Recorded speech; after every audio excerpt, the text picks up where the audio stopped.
Si vous n'avez pas encore l'habitude de faire du pain chez vous, n'hésitez pas à tester cette recette de pain brioché. Il est délicieux. Dans un bol, vous allez commencer la recette en ajoutant 4 cuillères à soupe de Magalini fondu. On ajoute ensuite 10 g de levure biologique sèche. Ensuite, un œuf. On mélange bien tous les ingrédients ensemble jusqu'à ce que la levure soit dissoute. Vous continuez en ajoutant 200 g de crème. Et je vais également ajouter 2 cuillères à soupe de sucre. On ajoute une bonne pincée de sel. Et maintenant, on mélange le tout à nouveau. Voici la texture idéale de notre pâte. On continue en ajoutant 500 g de farine de blé. Et je vais l'ajouter progressivement, d'accord? Et vous mélangez jusqu'à avoir une pâte homogène. Une fois que vous aurez bien mélangé, vous aurez une pâte consistante, parfaite, qui ne va pas vous coller aux mains. Vous placez votre pâte sur la table et on va la pétrir pendant environ 10 minutes.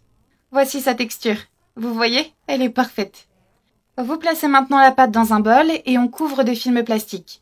Vous pouvez également couvrir le bol et laisser la pâte reposer dans un endroit plus chaud de votre maison.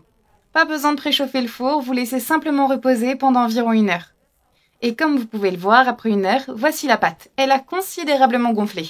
On ajoute ensuite 50 g de jambon en tranches, voilà, et vous ajoutez également des raisins secs.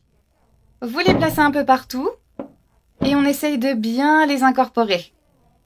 Il faut qu'on retrouve du jambon et des raisins secs un peu partout. Et voilà, maintenant notre pâte à pain est parfaite.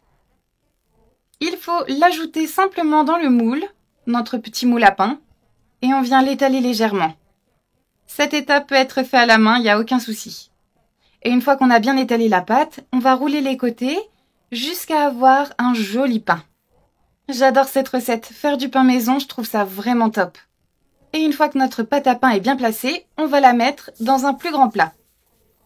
Ensuite, vous couvrez la pâte avec un sac en plastique ou un couvercle. On va laisser reposer la pâte dans le four sans l'allumer pendant encore 1 heure. Une fois que vous avez laissé reposer la pâte pendant 1 heure, il est temps de la cuire. Vous retirez le sac en plastique avant de mettre la pâte dans le four. Et en tout cas, vous pouvez voir, elle est belle et elle a doublé de volume. Maintenant, vous placez simplement le moule dans un plus grand plat. Vous voyez comme c'est simple? Autour du moule à pain, on va ajouter des glaçons. Mais c'est vraiment nécessaire pour que notre pain soit vraiment parfait. Vous allez comprendre. Si vous le souhaitez, la glace va un peu aider notre pain à être plus croustillant. C'est un conseil cool même si on a du mal à le comprendre. On couvre le moule avec du papier aluminium et on ne laisse aucun air s'échapper. Vous n'avez pas besoin d'étirer trop le papier. Il ne faut pas qu'il colle au pain, d'accord? On presse les côtés pour éviter que l'un ne s'échappe pendant la cuisson. Et maintenant, vous enfournez à 200 degrés pendant environ 20 minutes. Une fois les 20 minutes passées, notre pain a refroidi. Et vous pouvez retirer le papier aluminium du plat. Vous voyez ce pain? Il commence vraiment à être parfait. On recuit à 175 degrés pendant 35 minutes. Et maintenant, notre pain est prêt.